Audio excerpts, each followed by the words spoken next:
सफर कल भी था, सफर कल भी था, सफर आज भी जारी है। सफर कल भी था, सफर आज भी जारी है। माना कि कुछ उम्मीदें टूटी है, माना कि कुछ उम्मीदें टूटी है, लेकिन लेकिन कुछ ख्वाहिशें अभी भी बाकी है, लेकिन कुछ ख्वाहिशें अभी भी बाकी है। Hello student, welcome to Babi biochem classes में आपका स्वागत है। स्टूडेंट, आज हम पढ़ने वाले हैं बहुत ही इंपॉर्टेंट टॉपिक। जैसा कि हम पढ़ रहे थे जेनेटिक्स में हमने डिस्कस किया था कि पेडिग्री एनालिसिस क्या होता है, लिंकेज क्या होता है, सेक्स डिटरमिनेशन क्या होता है, चीजों के बारे में काफी डिटेल में तह तक बात किया था। स्टूडेंट, आज हम बात करने वाले हैं अपना नेक्स्ट टॉपिक ऑफ डिस्कशन के बारे में डिस्कस करेंगे। There are the most important topic. Student, बात करने वाले हैं हम जेनेटिक डिसऑर्डर के ऊपर। ध्यान देना, जेनेटिक डिसऑर्डर की बात करें तो जो जेनेटिक डिसऑर्डर होता है स्टूडेंट, ये बहुत इंपॉर्टेंट टॉपिक हुआ करता है आपकी कंपटीशन एग्जामिनेशन के साथ आपके बोर्ड एग्जामिनेशन के ऊपर भी यहाँ से प्रश्न आता है। स्टूडेंट, बोर्ड एग्जामिनेशन में 1 या 2 प्रश्न हर साल मिल जाते हैं, यानी कि इसका वेटेज काफी अच्छा खासा है। स्टूडेंट, तो इस चैप्टर को काफी केयरफुल होकर के पढ़ेंगे, मतलब कि इस टॉपिक को खास करके बात करें तो इस चैप्टर में काफी लेक्चर हो गया होगा। तो बात करने वाले हैं, लास्ट टॉपिक अब डिस्कशन चलने वाला है, एक हिसाब से बात करेंगे। इसके बाद 1-2 लेक्चर और आएगा, उसके बाद ये चैप्टर फिनिश हो जाएगा। ध्यान देना स्टूडेंट, बात करने वाले हैं हम जेनेटिक डिसऑर्डर के ऊपर। स्टूडेंट, इसके बारे में बात करने जा रहे हैं, जेनेटिक डिसऑर्डर के बारे में बात करने जा रहे हैं। Genetic disorder, first of all genetic disorder जो जिसको बोलते हैं आनुवंशिक विकार। ध्यान देना स्टूडेंट, हिंदी में कहते हैं आनुवंशिक विकार। आनुवंशिक विकार होता क्या चीज है, जरा उसको समझ लीजिए। जो आनुवंशिक विकार होता है, जो जेनेटिक डिसऑर्डर होता है, कि है क्या चीज, जरा इसको समझने का प्रयास करें तो स्टूडेंट सिंपल सा, जैसे आपको पता होना चाहिए, वो एकदम बेसिक से बात करेंगे स्टूडेंट, एकदम बेसिक से बात करेंगे। आपको पता होना चाहिए कि ये कोशिका होती है, ये कोई सेल होती है, कोई भी सेल हो, सिंपल सा आपको पता होना चाहिए। एक सेल है, सेल के अंदर क्या पाया जाता है, न्यूक्लियस पाया जाता है। न्यूक्लियस यानी कि केंद्रक। अब केंद्रक के अंदर क्या पाया जाएगा, केंद्रक के अंदर क्या पाया जाता है, आपको पता होना चाहिए। केंद्रक के अंदर गुणसूत्र पाया जाता है, क्रोमैटिन धागे जिसको बोलते हैं। इसी क्रोमैटिन धागे के ऊपर क्या पाया जाता है, डीएनए पाया जाता है। स्टूडेंट ध्यान देना, डीएनए पाया जाता है, समझ रहे हो। अब जो जेनेटिक डिसऑर्डर होगा, कहने का मतलब कि इस क्रोमोसोम और डीएनए में देखा जाएगा, समझ रहे हो, क्रोमोसोम अथवा डीएनए लेवल पर देखा जाएगा। इसमें क्या हो जाएगा, जैसे सिंपल सा एक थोड़ा सा एग्जांपल लेने की बात करें, जैसे सपोज दैट ये डीएनए है, ये डीएनए है, सिंपल सा, जैसे ये डीएनए है। अब इससे बात करें, जैसे ये डीएनए है, अब डीएनए में क्या हो कि कोई बेस पेयर एडेनिन प्रेजेंट था, एडेनिन बेस पेयर प्रेजेंट था कहीं पर। अब एडेनिन के स्थान पर कोई दूसरा बेस पेयर आ गया, क्यों आया, ये म्यूटेशन हो सकता है, कोई भी रीजन हो सकता है, यूवी रेज के कारण हो सकता है, बहुत सारे फैक्टर होते हैं, समझ रहे हो। कि कहने का मतलब कि यहाँ से एडेनिन की जगह पे क्या आ गया, गुआनिन आ गया, एडेनिन वहां से शिफ्ट हो गया। तो कहने का मतलब यहाँ पे बात करें तो पॉइंट म्यूटेशन एक हिसाब से हुआ है, एडेनिन बेस पेयर के स्थान पे दूसरा बेस पेयर आया है। अब दूसरे बेस पेयर आने की वजह से क्या होगा, पूरा का पूरा कैरेक्टर क्या हो जाएगा, चेंज हो जाएगा। मतलब समझ रहे हो, कहने का मतलब कि पूरा का पूरा कैरेक्टर चेंज हो जाएगा, जिससे कोई ना कोई डिजीज हो जाएगा। डिजीज भी हो सकता है, ना भी हो सकता है। स्टूडेंट ध्यान देना, जरूर नहीं डिजीज होगा, मतलब डिजीज हो सकता है। अब डिजीज जो होगा, उसी डिजीज को, उसी रोग को, उसी विकार को क्या कहेंगे, आनुवंशिक विकार कहेंगे, यानी जेनेटिक डिसऑर्डर कहेंगे। ये तो सिंपल सा बेसिक सा बात किया। इसके अलावा आपको पता होना चाहिए, आपके अंदर गुणसूत्र की संख्या कितनी होती है, पता होना चाहिए, 46। अब 46 क्रोमोसोम में, अब हो सकता है क्रोमोसोम नंबर ज्यादा हो जाए, 46 से 47 हो जाए, 46 से 45 हो जाए, मतलब ज्यादा भी हो जाए, कम भी हो जाए, तब भी क्या हो जाता है, डिसऑर्डर हो जाता है। Student, there are the most important point. जब ये डिसऑर्डर की बात करते हैं, जेनेटिक डिसऑर्डर की, तो जेनेटिक डिसऑर्डर जो होता है मुख्य रूप से हम पढ़ेंगे 2 टाइप से पढ़ेंगे, ध्यान से समझेंगे। यहाँ पे जो जेनेटिक डिसऑर्डर पढ़ने का प्रयास करेंगे, 2 टाइप से पढ़ेंगे। एक तो होता है आपका मेंडेलियन डिसऑर्डर, एक तो होगा मेंडेलियन डिसऑर्डर। देन सेकंड जो पढ़ेंगे हम क्रोमोसोमल डिसऑर्डर के बारे में डिस्कशन करेंगे, ध्यान देना। एक होगा मेंडेलियन डिसऑर्डर, देन सेकंड क्या पढ़ेंगे, क्रोमोसोमल डिसऑर्डर। बात करेंगे मेंडेलियन डिसऑर्डर की, तो जो मेंडेलियन डिसऑर्डर होता है, ध्यान देना, क्यों मेंडेलियन डिसऑर्डर लिखा गया है, क्यों क्रोमोसोमल डिसऑर्डर लिखा गया है, इसका मतलब समझेंगे, इसका मीनिंग समझेंगे। बात करें मेंडेलियन डिसऑर्डर की, तो ऐसे डिसऑर्डर, ऐसे विकार, ऐसे रोग, समझ रहे हो, डिसऑर्डर को डिजीज भी कह सकते हैं, यहाँ पर ध्यान से समझेंगे। ऐसे डिसऑर्डर जो मेंडल के नियमों पर आधारित हो, समझ रहे हो। जैसे इसमें डोमिनेंसी देखी जाए, डोमिनेंट, रिसेसिव, इन सब का समझ रहे हो फैक्टर एनवायरमेंट हो, यानी मेंडल के नियमों पर आधारित जो डिजीज हो, मेंडल के नियमों का पालन करते हुए डिजीज हो, समझ रहे हो, होते हैं। आगे बात करेंगे वो सभी क्या कहलाएंगे, मेंडेलियन डिसऑर्डर कहलाएंगे student. There are the most important point, वहां पे डोमिनेंट की बात होगी, रिसेसिव की बात होगी, समझ रहे हो, तो वो मेंडेलियन डिसऑर्डर के अंतर्गत आएंगे।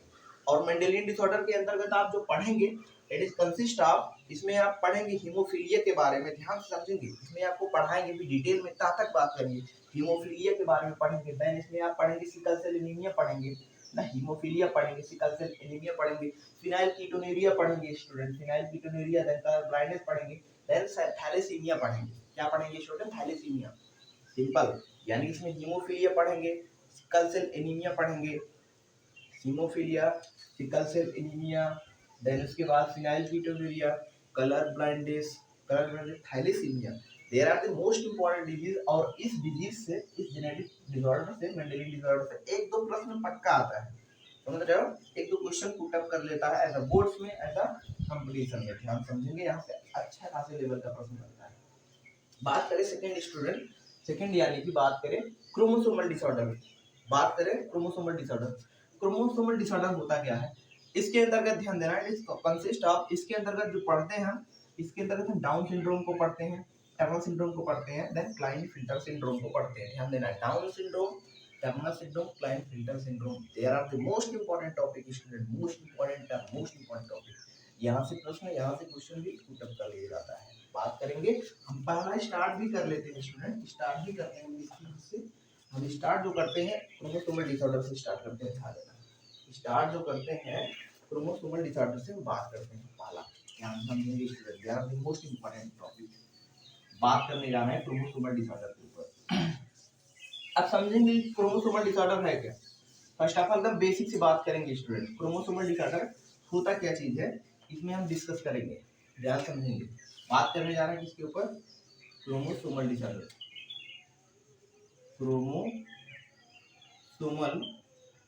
क्रोमोसोमल डिसऑर्डर, ओआरआर, अथवा इसको क्रोमोसोमल डिसऑर्डर, अथवा इसको ऐसे स्लैश लगा करके डिजीज भी लिख सकते हैं, ध्यान देना, क्रोमोसोमल डिजीज, ध्यान से समझेंगे, क्रोमोसोमल डिसऑर्डर अथवा क्रोमोसोमल डिजीज भी बोल सकते हैं। है क्या है जरा इसको समझते हैं, क्रोमोसोमल डिसऑर्डर अथवा क्रोमोसोमल डिजीज है क्या, इसको समझते हैं, एकदम बेसिक लेवल से बात करेंगे, ध्यान समझेंगे। फर्स्ट ऑफ ऑल आपको पता है होना चाहिए, पता होना चाहिए कि हमारे अंदर क्रोमोसोम्स कितना होता है, 46 क्रोमोसोम है।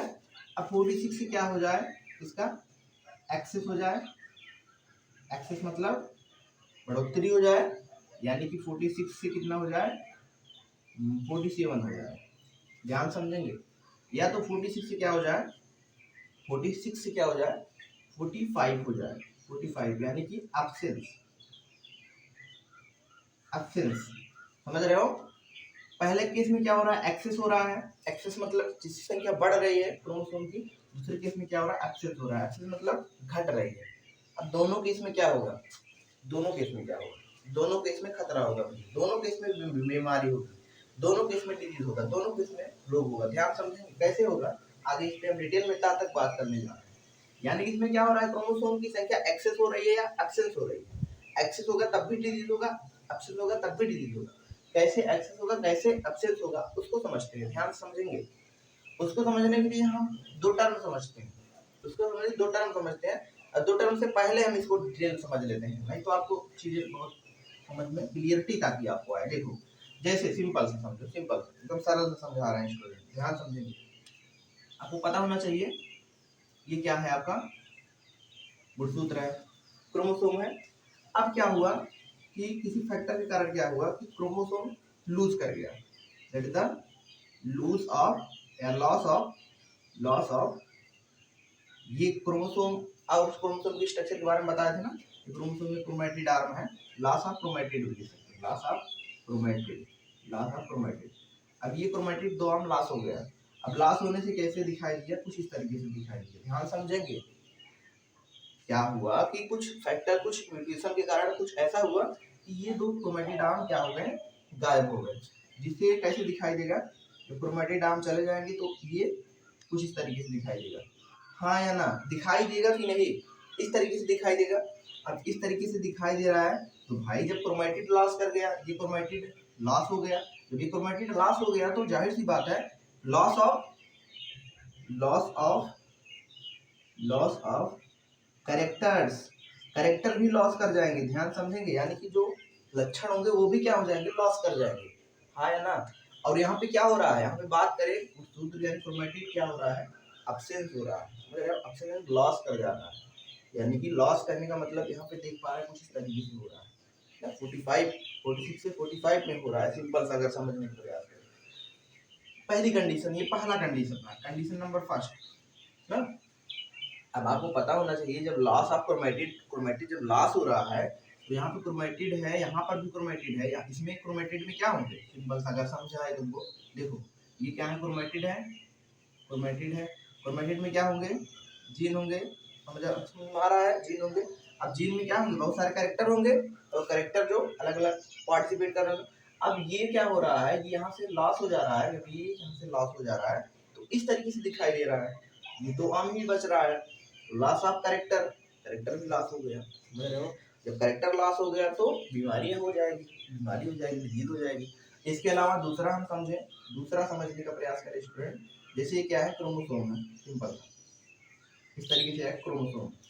अब क्या हुआ कि दूसरे कंडीशन में क्या हुआ कि यहाँ पर क्रोमेटिड की संख्या बढ़ गई, समझ रहे हो, यहाँ पर गेन हो गया, यानी कि यहाँ पे लिखेंगे गेन ऑफ क्रोमेटिड, यहाँ पे क्या हो गया, गेन ऑफ क्रोमेटिड। अब गेन ऑफ क्रोमेटिड हुआ तो गेन ऑफ कैरेक्टर, जब क्रोमेटिड गेन हुआ है, क्रोमेटिड ये वाला बढ़ा है ना जो नया वाला, तो gain of character, gain of characters भी गेन करेंगे, लक्षण भी बढ़ेगा, जिससे बीमारी होगी। दोनों केस में बीमारी हो रही, समझेंगे, इस केस में भी जिसमें बढ़ रहा है क्रोमेटिड, उसमें भी जिसमें क्रोमेटिड गायब हो जा रहा है उसमें भी डिजीज हो रहा है, जेनेटिक डिजीज यानी कि क्रोमोसोमल डिजीज देखा जा रहा है। ध्यान देना, ये डिजीज किसके लेवल पर हो रहा है, गुणसूत्र के लेवल पर हो रहा है, क्रोमोसोम्स के लेवल पर हो रहा है, तभी तो हम ना बोल रहे हैं क्रोमोसोमल डिसऑर्डर, हाँ या ना, पक्का।